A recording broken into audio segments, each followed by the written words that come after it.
Pearl Persimmon. My grandmother, Imogene, liked to tell the story of the time her father loaded his family into the wagon and rode to Guntown, Mississippi to eat a sack of bananas. Even when she was young, in the strange, very dark and mysterious photographs of her in her early womanhood, her appearance had a hard peasant strangeness to it, her face yeoman and as bony and simple as the pine headstones that stood over the corpses of our ancestors in a cemetery along a muddy road bearing our family name, a graveyard long since given over to the jungle, and now, because of the standing water in the sinking graves, the place was overrun by skunks, water moccasins, and mosquitoes who, I swear, made schizoid eye contact with me in gloamings over which I roamed our neighborhood, bewitched by fireflies and lightning strikes,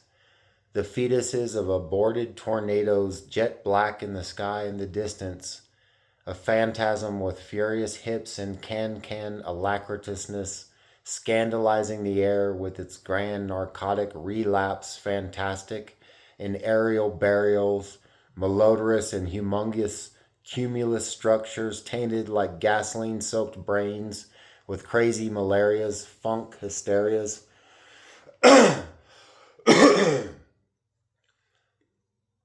She had only left Itawamba County, Mississippi a handful of times and had never gone far.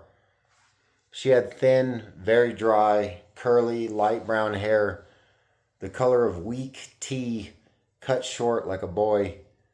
On Saturday mornings, she drank Sanka and listened to the Itawamba County auction on the radio.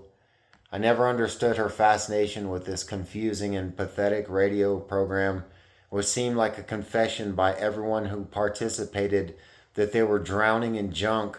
or were so desperate they had to peddle their old mattress on the radio, hoping to score a few dollars. I always wondered what these hysterical people were $3 away from. My grandmother would listen with purse-mouthed concentration as some boy over in New Albany was selling a slightly broken bowling ball for 75 cents. I always imagined that these 3 coins put this old hillbilly over the edge, and now he could purchase an estate in the country. When she was a child, my grandmother had picked cotton in the wet with bad shoes. The constant moisture had turned her feet into masses of cauliflower flesh, complex with corn and induration, mazy with crease and vein. When she would take off her shoes and try to show me her feet, I would run away. Working under the Mississippi sun, bent at the waist and with the land pyrotechnic in the frenetic silt bed of her rich womanhood, thick with fecundity and slime, her insides had achieved an unheard of warping of the flesh such that it seemed to have fermented on the inside into a wine of contaminated maidenhood, spinning in the alembic of her strangely emaciated yet paunched body, rickety and savage at once, with its long, cordy arms, sinewy with tight bicep, dry and tense, the arid flesh of her arms contracting into bands of cyborg meat when she operated her clothes iron or pushed the vacuum cleaner across the carpet. Sometimes during the week when she watched me while my parents were at work, she would say, "Benji, get in the car, we're going to Inward Town." My grandfather, Theo, owned a feed mill, and at twilight he would come home with money bags with dollar signs on them like in the old bank robber movies and put them in the cabinets in the bathroom. They had money, but that didn't stop my grandmother from driving to the part of town where all the black people lived, parking her car on the side of the road, popping open the trunk so that it hung open, popping the trunk so that it hung open, and attempted to sell out of the trunk very aggressively old clothes she had lying around the house in boxes, paisley moth-eaten shirts from the 1960s, yellow bell-bottom pants, old cheap leather vests with cowboys and Indians stenciled on them, and coats with holes so big you could use them as second pockets, foaming out of every hole like the hideous orifices of a dying man with a dirty fur, the ugly Sasquatch pompadour of primate incubus sublimated into hell's gelatinized, prioritized in a cosmos vominos in retrograde centigrades of escalating gravy wave. Imogene never stopped talking. She was never, ever quiet. Never. When she was alone, she talked to herself. I could hear her in the next room carrying on about some old boy down the street who had spilled antifreeze on her carport when he pulled into her driveway, or how so-and-so owed whoever $17 worth of soybean fertilizer.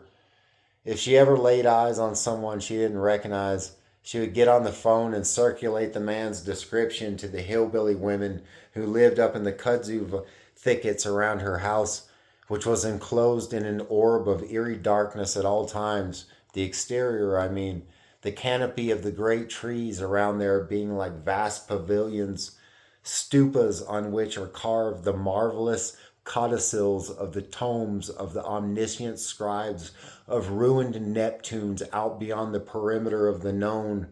clone of the unrepetitive, unreal, reeling into nescience alloyed with a space pregnant with centipede segments, the cipher thus born, torn from a womb, black-holed with stolen air, rarefied beyond comparison, bonded, absconded. Later on, when I was a teenager, I visited her and my grandfather, Theo, on Saturday afternoons with my father. She liked to tell a story she'd repeated many times, and I was never certain when she did such things whether she had forgotten she had told the story that many times, or if the story gave her so much pleasure she simply didn't give a damn if anyone liked it or not. In that scenario, she was telling the story over and over to herself, as one plays a favorite song over and over again at high volumes, driving the neighbors crazy with your bullshit. According to Imogene, when I was a very little boy, just a toddler, before, in fact, I'd taken up the enterprise of this monstrous thing called the English language, she was cooking peas and cornbread at 11 in the morning, as she always did, ahead of my grandfather Theo's lunch. After she'd worked in the kitchen for a while, thinking about this, that, and the other, she turned around to say something to me, only to realize I wasn't there. She called my name and got no answer.